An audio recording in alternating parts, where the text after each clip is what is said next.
Si toi aussi tu as envie de savoir comment augmenter la puissance de ton véhicule électrique, regarde cette vidéo. Je vais te raconter mon cheminement pour comprendre comment faire. Dans ma dernière vidéo, Hyperactive Mobilité m'a demandé comment procéder. Alors je vais te montrer comment j'ai trouvé les informations car je suis sûr que certains d'entre vous se posent aussi la question. Ma moto, c'est la Masai RS1. Elle est équipée d'un contrôleur FireDriver, mais ce n'est pas la seule marque de contrôleur.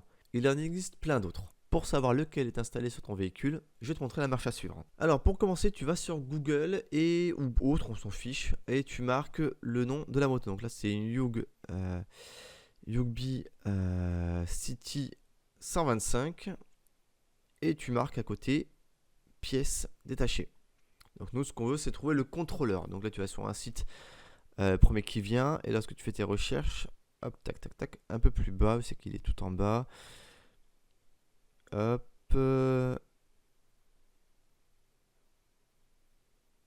Voilà, contrôleur type 72 502. Donc là, j'avais déjà fait mes recherches. Il est juste ici. Voilà.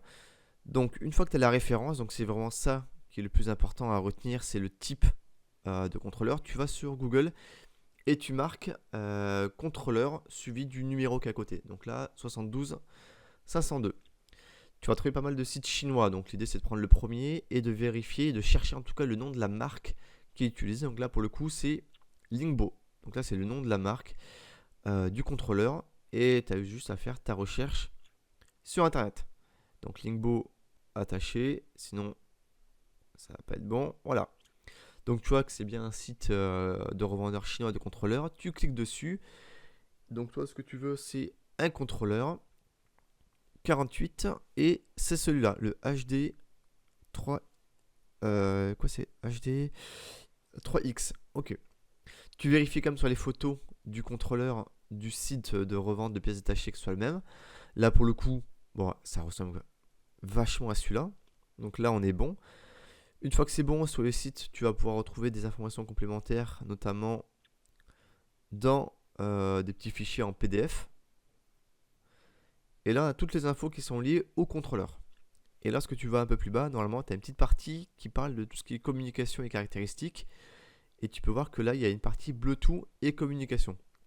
C'est-à-dire que la moto, en tout cas ton scooter, est compatible sur des outils de paramétrage en Bluetooth.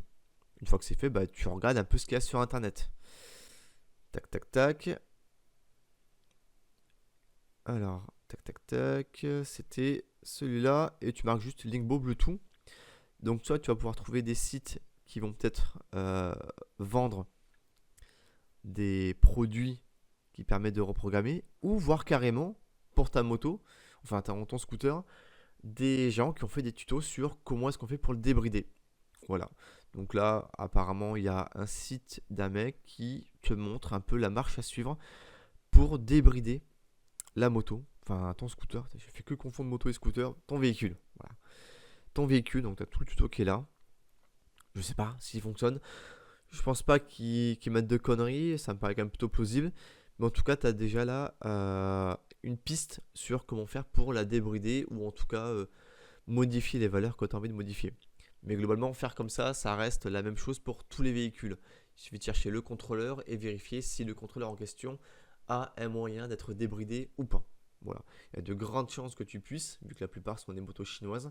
Donc tout ce que tu as à faire, c'est vraiment faire la même marche à suivre et chercher sur Google et sur les sites chinois le type de contrôleur que tu vas pouvoir retrouver.